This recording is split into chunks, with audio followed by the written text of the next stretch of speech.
Morning बच्चों। Good morning भैया। आज हम चैप्टर 3 कर रहे हैं और उसका बेसिक पार्ट कर रहे हैं। इस चैप्टर में क्वेश्चन बनेंगे 6 नंबर के। तो पहला जो पार्ट होगा वो सिंपल होगा, मतलब उसमें सिर्फ ये बताना होगा कि क्या के की वैल्यू बतानी होगी, उससे a1/a2 b1/b2 c1/c2 इस तरीके से बताना। वही टॉपिक कर रहा हूँ। टॉपिक 2 जो होगा वो हमारा होगा लैंग्वेज वाला। जैसे एज के क्वेश्चन आ गए, स्पीड के क्वेश्चन आ गए, बोट के क्वेश्चन आ गए, ठीक है, फ्रैक्शन के क्वेश्चन आ गए। तो वो सारे क्वेश्चन है पार्ट 2, ठीक है। तो सबसे पहले मैं आपको 2 वर्ड के बताऊंगा, वर्ड के मीनिंग क्या है भाई। इनकंसिस्टेंस और कंसिस्टेंस। अभी किसकी बात हो रही है, क्या इनकंसिस्टेंस? जो भी हमारे सॉल्यूशन होंगे, जो भी हमारे सॉल्यूशंस होंगे वो इनकंसिस्टेंट कब होंगे और कंसिस्टेंट कब होंगे। अब चैप्टर का नाम क्या है? Linear equation in 2 variable. 2 variable. इसका मतलब 2 वेरिएबल होंगे एक्स और वाई, और लीनियर इक्वेशन का मतलब क्या है कि दोनों की पावर 1 होगी। जैसे इससे पहले वाला चैप्टर क्या था, क्वाड्रेटिक इक्वेशन, उसकी पावर 2 चल रही थी वहां पे। यहाँ लीनियर में क्या है, पावर सबकी 1 चलेगी, ठीक है, ओके। तो इनकंसिस्टेंस का मतलब क्या होता है कि सॉल्यूशन एग्जिस्ट नहीं करता, सॉल्यूशन एग्जिस्ट नहीं करता। चैप्टर 2 में आपको पता है सॉल्यूशन का मतलब, रूट का मतलब, जीरोस का मतलब, इन सारी चीजों का मतलब सेम ही। तो अगर मैंने बोला कि सॉल्यूशंस निकालो, रूट्स निकालो, उसके जीरोस निकालो, उसके फैक्टर्स निकालो, लो एक और वर्ड आ गया, उसके फैक्टर्स निकालो, तो इन सब का मतलब एक ही। अब सॉल्यूशन कहते किसे हैं? सॉल्यूशन या फिर रूट कहते किसे हैं? जो कोई भी इक्वेशन को सेटिस्फाई करता है, कोई भी इक्वेशन को सेटिस्फाई करता है, ठीक है। तो मैं आपको बताता हूँ, मान लीजिए आपके पास 2 लाइन है, आपके पास 2 लाइन है। चलो उससे पहले वाली बताता हूँ।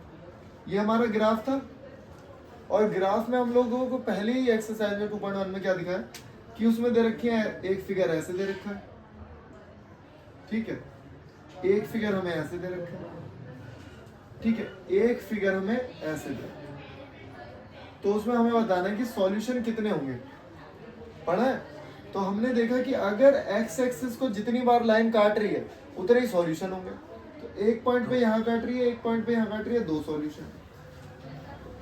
ये 1 2 3 4 5 सॉल्यूशन। ये एक भी बार नहीं काट रही तो 0 सॉल्यूशन। इसका मतलब अगर लाइन कट होगी तो सॉल्यूशन मुझे मिलेगा, ओके। इतनी बात समझ में है कि लाइन कट होगी तो सॉल्यूशन मिलेगा, ठीक है। तो बस यही बता रहा हूँ कि लाइन कट होगी। अब एक बात बताओ, अगर ये दोनों लाइनें पैरेलल हैं, अगर ये दोनों लाइनें पैरेलल हैं तो क्या कभी एक दूसरे को कट करेंगी? नहीं करेंगे ना। तो अगर पैरेलल लाइन है तो वो एक दूसरे को कट नहीं करेंगी, तो उसे क्या बोला जाएगा? सॉल्यूशन इज इनकंसिस्टेंट, कि कंसिस्ट ही नहीं कर रहा। सॉल्यूशन कैसा हमारा? इनकंसिस्टेंट, पहली चीज। अच्छा, अब आपको 2 पेयर ऑफ इक्वेशंस दे रखे होंगे, तो आपको बताना होगा कि ये सॉल्यूशन है इनकंसिस्टेंट है या नहीं। देखो ध्यान से, 2x + 3y = 5, 4x + 6y = 20। अब मैं चाहूँ तो मैं इनके ग्राफ भी बना सकता हूँ। तो पहले इन वाली इक्वेशन को रुको, यहाँ पे लिखो 6 और यहाँ पे लिखो 24, ठीक है। अब मैं आपको ना इनके ग्राफ बना के दिखाता हूँ, ठीक है। तो अब मैं दोनों का आपको ग्राफ बना के दिखाता हूँ, ठीक है, ध्यान से। अब ग्राफ तो आपने बचपन में सीखा ही होगा, 1 2 3 4 5 6 7 8। ग्राफ कैसे बनाएंगे इसका मैंने बॉक्स बनाया यहाँ पे। बहुत बार ना ट्राइंगल का एरिया निकालने को भी आ जाता है बेटा। अगर मैं x को यहाँ पे 0 0 पुट कर लो, पहले ये इक्वेशन 1 का ग्राफ बना रहा हूँ, इक्वेशन 1 का डायगोनली क्या करो, 0 0 पुट कर लो। अब आप x को 0 रख दो, x को 0 रखोगे तो गायब हो गया टर्म, तो y बताओ कितना आएगा? जहर दे दूंगा हम तुम लोगों को मैं, 2 आएगा, 3 आएगा भाई। अबे 3y = 6 है, तो y कितना होगा? 2 नहीं हो। अगर मैं y को 0 पुट करता हूं तो x कितना हो गया? 3। तो एक पॉइंट मेरा 0 2 है, तो 0 2 कहाँ होगा बताओ? यहाँ पे होगा 0 2, और 3 0 कहाँ होगा? 3। ये लो मैंने ये लाइन बना दी। अब इस वाले को ड्रॉ करते हैं।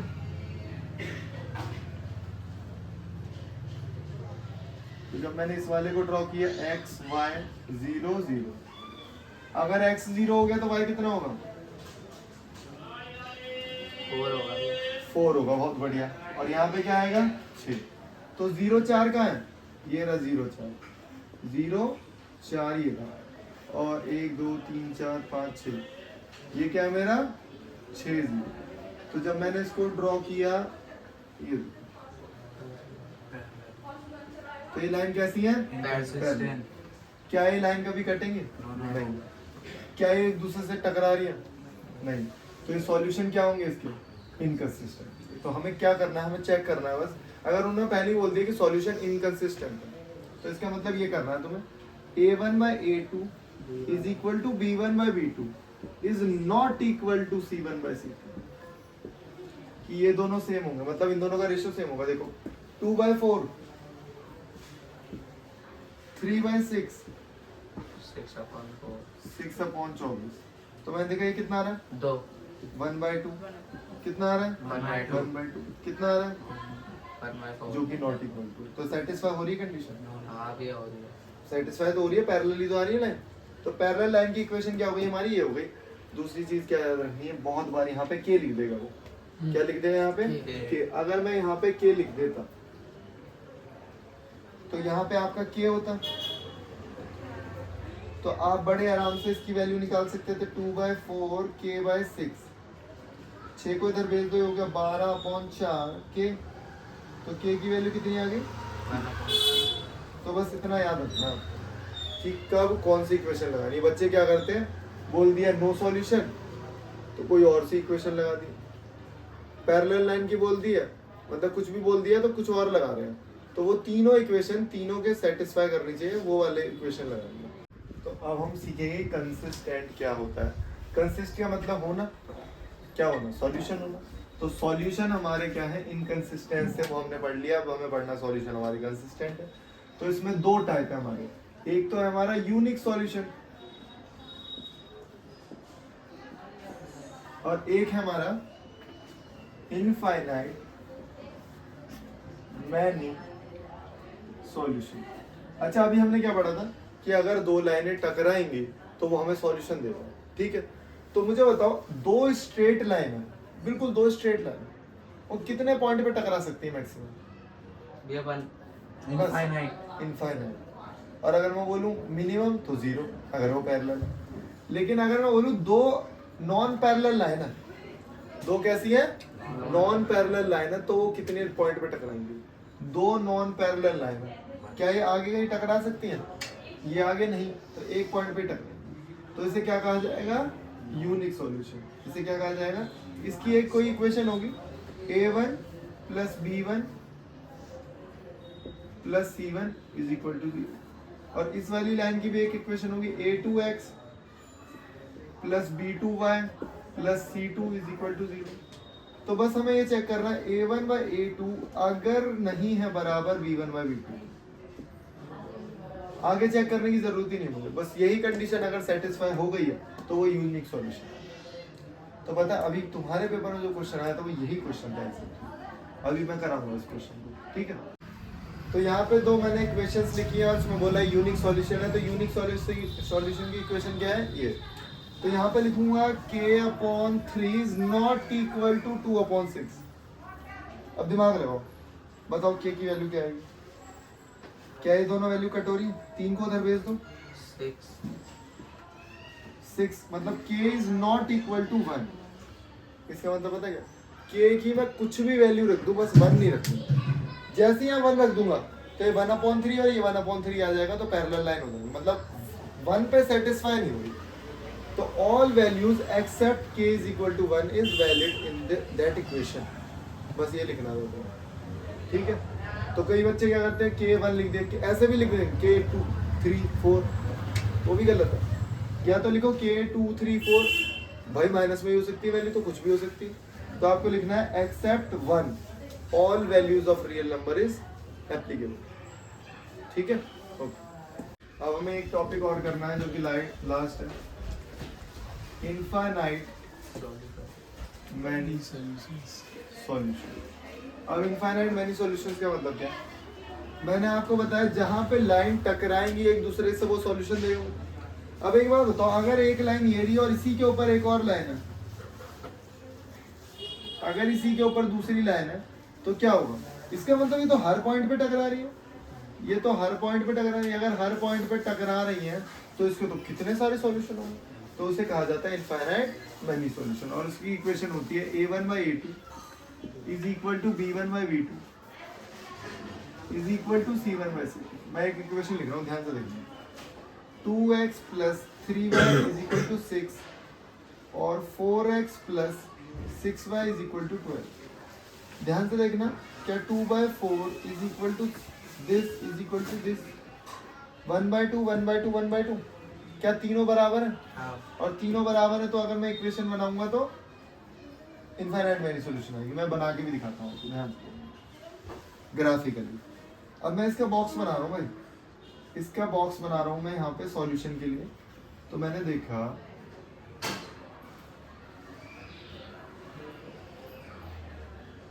x y 0 0, अगर x को 0 रखूंगा तो y कितना आएगा? 2। y को 0 रखूंगा तो ये 3। अगर मैं इसका बॉक्स बनाऊं किस वाली का? x y, अगर मैं x को 0 रख रहा हूँ तो y कितना आ रहा है? 2। y को 0 रख रहा हूँ तो x कितना आ रहा है? 3। तो मैंने देखा 0 2 3 0 0 2 3 0, तो सेम ही लाइन हो गई। ये तो लाइन ही सेम है, और लाइन सेम है इसका मतलब क्या? और ये कंसिस्टेंट का भी पार्ट है, क्योंकि सॉल्यूशन तो कंसिस्ट हो रहे हैं ना, तो एक कंसिस्टेंट का भी पार्ट। ठीक है, अब हम एनसीईआरटी क्वेश्चन करेंगे, एनसीईआरटी एग्जाम्पलर के क्वेश्चन करेंगे। बहुत इंपॉर्टेंट क्वेश्चन है, आते हैं एग्जाम में। थोड़ा सा क्वेश्चन बड़ा होगा तो वो आ जाएगा हमारा 3 मार्क्स में, क्वेश्चन छोटा होगा तो 1 मार्क्स। ठीक है, ओके। अब देखो ये वाला क्वेश्चन है, बहुत ही शानदार क्वेश्चन। यहाँ पे हमें पूछा है, बताओ ये जो इक्वेशन लिखी है पेयर ऑफ इक्वेशंस, ये किस कंडीशन को सेटिस्फाई कर रही है? इसके 1 सॉल्यूशन होंगे, 2 सॉल्यूशन होंगे, मैनी सॉल्यूशंस होंगे या नो सॉल्यूशंस होंगे?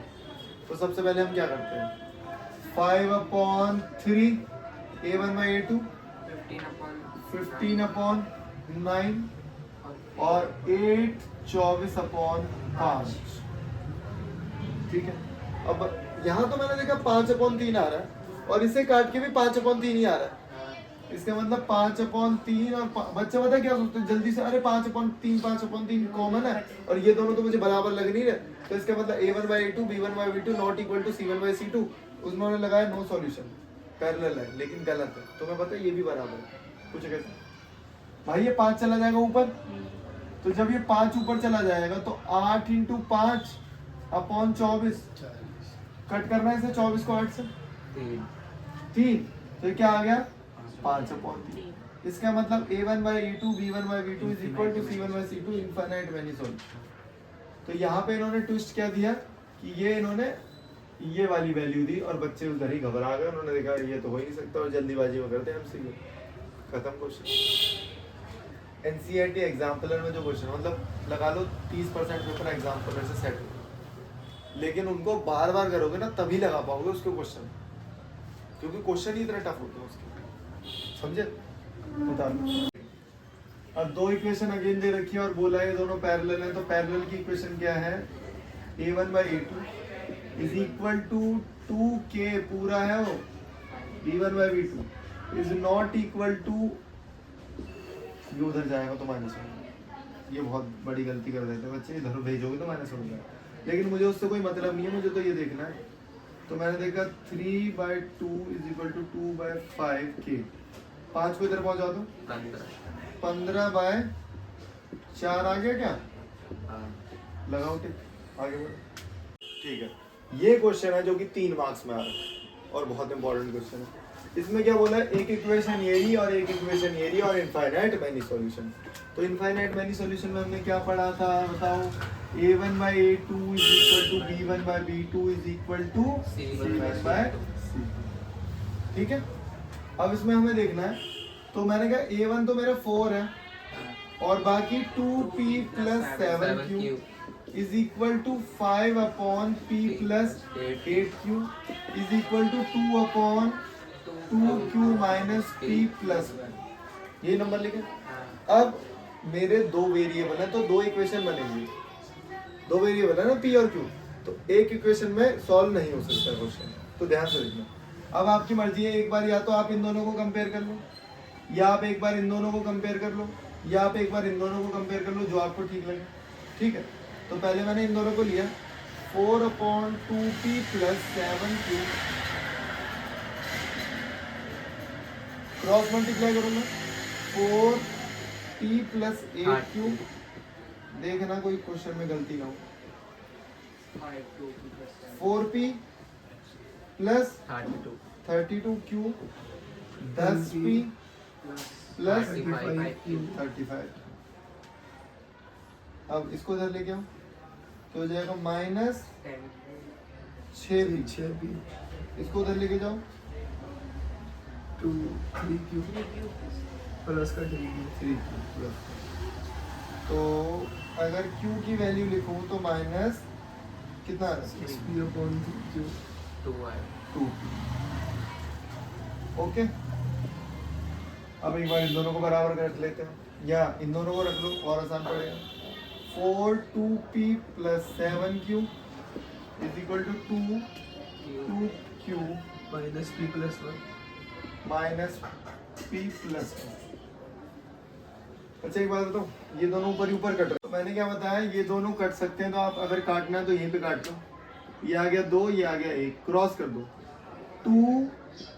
2q - p + 1, इसको उधर भेज दो 2p + 7q। तो अब इसको इससे मल्टीप्लाई करेंगे तो 4q - 2p और ये 2। भाई गलती किसी से भी हो सकती है, वही तो, उसे ही तो सिली मिस्टेक कहते हैं। पेपर में भी बच्चे 2 + 2 5 लिख देते हैं कई बार माइनस प्लस की गलती, यही तो सिली मिस्टेक से टॉपर से टॉपर अच्छे अच्छे बच्चे कर लेते हैं। जब भी तो बहुत कम बच्चे होते हैं जिनके पूरे में से पूरे आते हैं, लेकिन सिलेबस सबको पूरा आता होता है, जिसके 79 आए 78 आए। तो अब मैं क्या करूँगा, इस 2 को उधर भेज दो, तो ये 2 उधर जाएगा तो 4q हो जाएगा, 4p हो जाएगा। उसको भी इधर ही भेज दो, बताओ कितना आएगा? 3q + 3q। ओके, अब q की जगह मैं क्या लिख सकता हूँ? -2p। तो यहाँ पे लिख दूंगा मैं -2p, है ना। 4p बताओ -6p = 2। तो वहां आएगा -2p। तो p की वैल्यू कितनी आ गई? -1। p की वैल्यू -1 आ गई, यहाँ पे पुट कर दो -1। तो q कितना आ गया? 2 आ गया। कट गए ना, इसे खुद करो। अब इसे देखो और खुद करना है। पहले मैंने बता दिया, आप दोनों इन दोनों को प्रिपेयर कर लो, इक्वेट कर दो, या इन दोनों को कर लो, इन दोनों को, किसी को भी कर दो, दोनों को। यहाँ पे बड़ा अच्छा क्वेश्चन, वही सेम पैटर्न क्या? Infinite many solution. तो हमारा a1/a2 b1/b2 दो बार देखना है इस लेक्चर को। सी तो k/3/k। अब आपकी मर्जी है, आप कैसे, इन दोनों को कर लो, इन दोनों को कर लो, मैं तो इन दोनों को ही कर ले रहा हूँ, k ही तो है बस। इसको इधर भेजना k², 12 × 36। k की 2 वैल्यू आएंगी ±6। 2k होगा भाई। है 2k 2k क्यों होगा? k × k 2k। अच्छा k × k 2k, और k + k क्या होगा फिर? k²। ठीक है भैया। 7 × 7 क्या करता है? 2 × 7 कर देता है। नहीं फिर तो 7 × 7 7 का स्क्वायर है, तो k × k k का स्क्वायर प्लस होगा तब 2k होगा। ठीक है, वही तो मैं कह रहा हूँ, बेस कमजोर है। ठीक है, आज की क्लास यही खत्म कर रहे हैं। इन सारे क्वेश्चंस को, इन सारे टॉपिक्स को दोबारा करोगे, देख लो। जो तुम्हें टॉपिक आसान लग रहा है, हो सकता है उसी में से टफ आ जाए, तो टफ क्वेश्चन भी मैंने आपको करा दी कि 3 नंबर का आएगा तो वो वाला आ जाएगा। ठीक है, ओके। देखो यहाँ पे एक क्वेश्चन है जिसमें ना कार्ड्स हैं, और कार्ड्स पे लिखा हुआ है 7 से स्टार्ट हो गए 40 तक। 7 8 9 10 11 12 और 35 36 37 38 40। ठीक है, अब मैंने बोला कि आप गैम्बलिंग कर रहे हो, कुछ भी कर रहे हो, आप विनर हो जाओगे अगर आपका जो नंबर है वो मल्टीपल ऑफ 7 आ जाए। अब सब बच्चों ने ये तो सोच लिया कि मल्टीपल ऑफ 7 भाई पहला, दूसरा, तीसरा, चौथा और पांचवा, इसका मतलब 5 नंबर है मेरे पास, और इसमें से इसको माइनस किया तो कार्ड हो गए हमारे 33, जो कि बिल्कुल गलत। मैं बता रहा हूँ वो गलत कैसे, सुनो मेरी बात। पहले तो बस आप मुझे एक चीज बताओ यार, 1 2 3 डॉट डॉट डॉट, अगर 20 तक लिखे हुए हैं कार्ड पे नंबर, 1 2 3 4, कितने पत्ते हो गए? 20 हो गए ना। यहाँ पे कैसे निकाला आपने, यहाँ पे कैसे निकाला? इसमें से इसको माइनस कर दिया, हाँ लेकिन आप इसमें से इसको माइनस करो तो 19 आ रहा, 6 upon तो 20 कैसे आ गया? समझो अब इस बात को। जब आप माइनस करते हो तो माइनस का मतलब जो ये वाला पत्ता है वो भी आपने माइनस कर दिया है। अरे 20 में से आपने एक माइनस कर दिया है, 20 थे ना पत्ते, तो आपने एक तो माइनस कर दिया, 19 बचे ऐसे। अगर कॉमन सेंस लगाई जाए कि ये आपने बोला 20 पत्ते, अगर आप देखो मेरे 40 पत्ते हैं, एक से लेके कितने पत्ते? 40। मैंने कितने पत्ते हटा दिए? 6। 6 पत्ते हटाए, 6 पत्ते हटाए, 7 से तो है, 34। 7वां पत्ता तो तेरे पास है। कितने पत्ते हटाए? 6 6 पत्ते हटाए, तो 34। ये आंसर है। ये आंसर है, लेकिन ऐसे मत करो, मैं सिखा रहा हूँ क्या करना है। जब भी यहाँ जरूरी है 40 लिखा हो, मैंने ऐसे लिख दिया, 7 से स्टार्टिंग है और 4 3 2 इतने पत्ते हैं, फिर कैसे करोगे? तो क्या करना है तुम्हें, सीख लो। पहले नंबर में से लास्ट इस वाले नंबर को माइनस करो, फिर +1 करो। 20 -1 +1, 432 -7 +1। तो माइनस करके +1 करना है हमेशा, क्योंकि माइनस जब करता हूँ तो ये वाला पत्ता भी चला जाता है, तो उसकी जगह मैंने +1 कर दिया लास्ट। समझे लॉजिक? ये क्वेश्चन आया हुआ पेपर में।